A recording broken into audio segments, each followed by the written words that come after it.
नमस्कार दोस्तों, कैसे हैं आप सभी? आशा करता हूँ आप सभी अच्छे होंगे। तो आज हम आधुनिक इतिहास को कैसे जो है पढ़ा जाता है, कौन-कौन सी टॉपिक जो है इम्पोर्टेंट है, क्या पढ़ना चाहिए आधुनिक इतिहास में, कि अगर आप यूपीएससी तक की तैयारी कर रहे हो तो सारा चीज़ कवर हो जाए, ठीक है? तो आप कहीं से भी पढ़ें, ऐसा नहीं है कि जो है मेरी वीडियो से पढ़ें, कहीं से भी, लेकिन जो मैं टॉपिक बताने वाला हूँ, कम से कम इतने टॉपिक आप ज़रूर पढ़ें, ठीक है? और वो इसी सीक्वेंस में पढ़ें, ये बहुत ही इंपॉर्टेंट है, क्योंकि होता क्या है कि आप सीक्वेंस जब गड़बड़ हो जाती है, तो सारी चीज़ें जो है उलट की पुलट हो जाती हैं और आपको समझ में भी नहीं आएगा। तो ये सीक्वेंस में बता दे रहा हूँ, एक तरीके से समझ लें कि सिलेबस मैं आपको बता रहा हूँ, ठीक है? और मैं, अगर आप कमेंट में पार्ट 2 लिखेंगे तो मैं इसी सीक्वेंस से मैं पढ़ाना भी शुरू करूँगा आपको, पूरा आधुनिक इतिहास अपने हैंड रिटन नोट्स में, जैसे मैंने बनाया है, जैसे मैंने पढ़ा है, जिसे पढ़ के मैंने सारे एग्ज़ाम निकाले हैं, उसी सीक्वेंस में मैं आपको पढ़ाऊँगा और अच्छे तरीके से समझाऊँगा। अगर समझ में आएगा तो ही पार्ट 2 के लिए कमेंट कीजिएगा, नहीं तो कोई आवश्यकता नहीं है। आपको जहाँ भी, जैसे भी आपको पढ़ना है, जिससे भी पढ़ना है, आप पढ़ सकते हैं, ठीक है? तो चलिए शुरू करते हैं। सबसे पहले बात करते हैं आधुनिक इतिहास की। ये हमारा एक टॉपिक है आधुनिक इतिहास, जो कि किसी भी यूपीएससी हो, बीपीएससी हो या फिर कोई भी पीसीएस हो, उसमें ये इंपॉर्टेंट रोल निभाता है। मॉडर्न हिस्ट्री है, ठीक है? सिलेबस की बात करें तो हर एक में ये 2 चीज़ें बहुत इंपॉर्टेंट हैं। मैं यूपीएससी की बात करूँ तो यूपीएससी के पीटी में सिर्फ एक ही लाइन लिखी हुई है, वो है भारतीय इतिहास एवं भारतीय राष्ट्रीय आंदोलन, बस इतना सा ही लाइन है पीटी के। अगर आप यूपीएससी के सिलेबस को देखेंगे तो बस यही एक लाइन है। और वहीं पे यूपीएससी के मेंस के सिलेबस को देखेंगे तो लिखा हुआ है कि 18वीं सदी के मध्य से वर्तमान के महत्वपूर्ण घटनाएं। 18वीं सदी का मध्य का अर्थ हो गया लगभग 1750 के आसपास, 1750 से लेकर के अब तक, यानी कि वर्तमान में हम लोग गिनते हैं 1991 के आसपास, अभी तक का भी, लेकिन इसके बाद वाला करंट में शामिल हो जाता है, इसलिए हम लोग 1991 तक मतलब ध्यान में रखते हैं, ठीक है? तो ये 2 चीज़ें समझ में आ गई। अगर हम बीपीएससी के पॉइंट ऑफ व्यू से बताएं तो उसमें भी लिखा है कि भारतीय इतिहास एवं भारतीय राष्ट्रीय आंदोलन, ठीक है? और मेंस में देखें बीपीएससी के तो स्पष्ट लिखा है कि भारतीय इतिहास एवं भारतीय राष्ट्रीय जो है कला एवं संस्कृति, ठीक है? तो सेम चीज़ें होंगी, पहले आपको भारतीय आधुनिक इतिहास पढ़ना होगा और फिर कला एवं संस्कृति के बारे में जानकारी रखनी होगी। तो ये 2 चीज़ें आपको समझ में आ गई।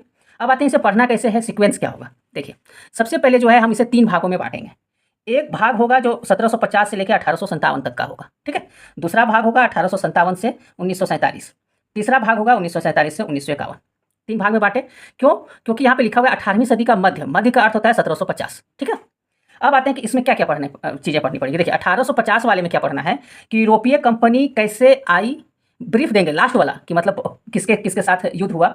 उसके बाद देखेंगे कि मुगल की स्थिति उस समय क्या थी, ठीक है? जैसे औरंगज़ेब की मृत्यु हो चुकी थी, उसके बाद जो है भारत कितने राज्यों में विभाजित हो गया था, ठीक है? उसके बाद हम पढ़ेंगे कि जो राज्य और राज्य की दशा, यानी कि कौन-कौन से राज्य थे उस समय, यानी कि 1750 के आसपास हमारे भारत में कितने राज्य थे, उस वहाँ पे राजनीतिक दशा का अर्थ हो गया वहाँ पे कौन-कौन शासन कर रहे थे, ठीक है? कौन वहाँ का राजा था। अगर हम मान लें कि अगर हम मराठा की बात करें तो उस समय मराठा का शासन कौन कर रहा था, कर्नाटक के नवाब कौन थे, हैदराबाद के में निज़ाम थे, बंगाल में नवाब था। तो इस तरीके से हम लोग राजनीतिक दशा के बारे में जानेंगे। उसके बाद हम लोग जानेंगे ब्रिटिश विस्तार के बारे में, कि कैसे ब्रिटिश का विस्तार करता है अपने पूरे भारत पे कंट्रोल करने के लिए। उसी विस्तार के दौरान उसकी आर्थिक नीति, उसकी राजनीतिक, उसकी प्रशासनिक, उसकी संवैधानिक जो विकास होता है, सामाजिक नीति, ये सभी चीज़ के बारे में हम लोग जानेंगे कि किस तरीके से वो पूरे भारत को कंट्रोल में लाता है इन राजनीति, यानी कि इन नीतियों के द्वारा, ठीक है? आप इसी सीक्वेंस में पढ़ेंगे। मैं चाहूँगा कि आप मुझसे पढ़ें या किसी और से पढ़ें, उससे कोई लेना देना नहीं है। आपको इसी सीक्वेंस में अगर आप पढ़ेंगे तो आपको हिस्ट्री जो है बहुत ही आसान लगने लगेगी। अब हम आते हैं कि आखिर में जब अंग्रेज ये सब कर रहे थे तो हमारे भारतीय क्या कर रहे थे? बैठे तो नहीं थे। तो हमारे भारतीय इन सब जो चीज़ें हो रही थी, इससे वो लोग क्या थे, इससे ब्रिटिश जो अंग्रेज थे वो शोषण कर रहे थे, प्रशासनिक ढांचे द्वारा, सामाजिक नीति के द्वारा, राजनीतिक नीति के द्वारा, आर्थिक नीति द्वारा, ये भारतीय का शोषण कर रहे थे। इसी के फलस्वरूप जो है हमारे 1857 की क्रांति होती है।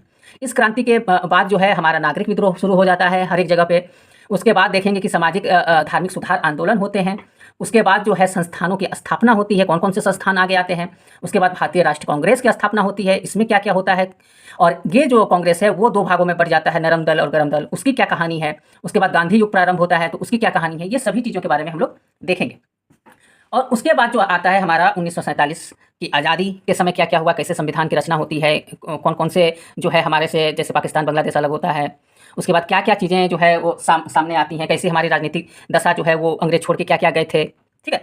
उसके बाद आज़ादी के बाद हमारी भारत की क्या अर्थव्यवस्था थी, कितने हम लोग समृद्ध थे उस टाइम, क्या था, क्या नहीं था, भुखमरी थी, हमारे पास कृषि के क्या। उसके बाद राजनीति के बारे में देखेंगे, औद्योगिक क्रांति कैसे शुरू होती है आज़ादी के बाद भारत में, कृषि विकास को देखेंगे, कौन-कौन से पंचायती जो है वो योजनाएँ लाई जाती हैं, ये सभी चीज़ के बारे में हम लोग एक-एक करके, ये तीनों अलग-अलग जो पार्ट हमने किया है, इन तीनों पार्ट के बारे में हम लोग अलग अलग से जानेंगे।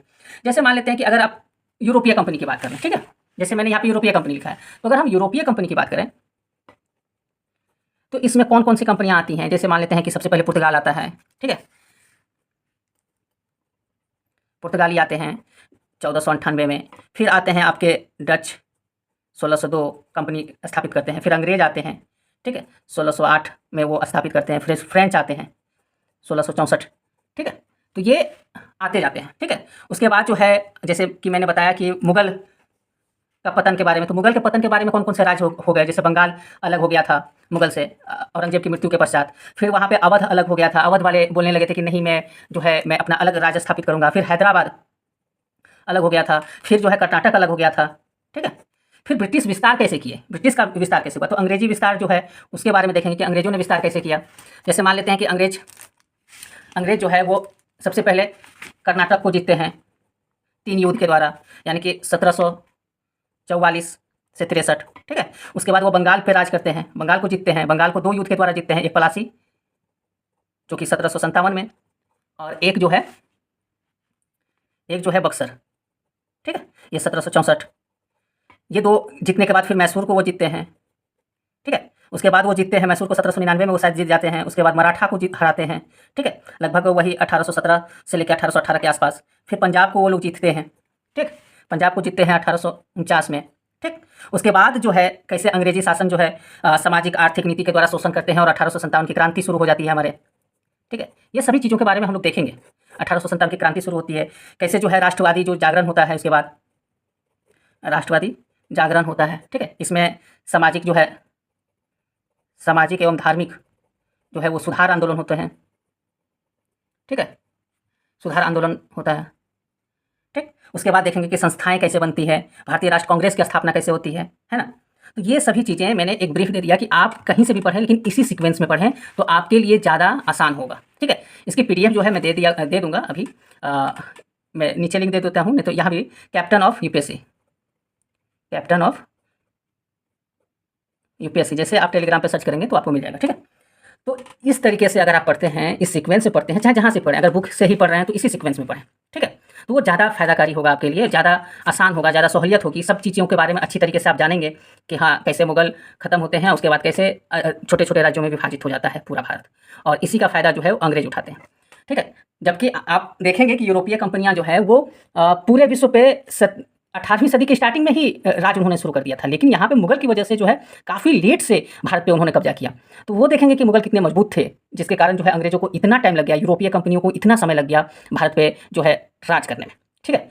तो ये चीज़ें जो है मैंने बताई। अगर आपको ये चीज़ें इसी सीक्वेंस में पढ़नी है तो पार्ट 2 कमेंट में लिख दें। अगर आपको कहीं और से पढ़नी है, ये अच्छी आपको नहीं लगी तो कोई दिक्कत नहीं है, ठीक है। तो इस सीरीज़ को मैं यहीं पे लास्ट और स्टार्टिंग करके बंद कर दूंगा, ठीक है। अगर आपको पढ़नी है इसी सीक्वेंस में तो आप कमेंट कर सकते हैं, ठीक है। तो इस वीडियो में इतना ही। टेक केयर, बाय बाय, जय हिंद।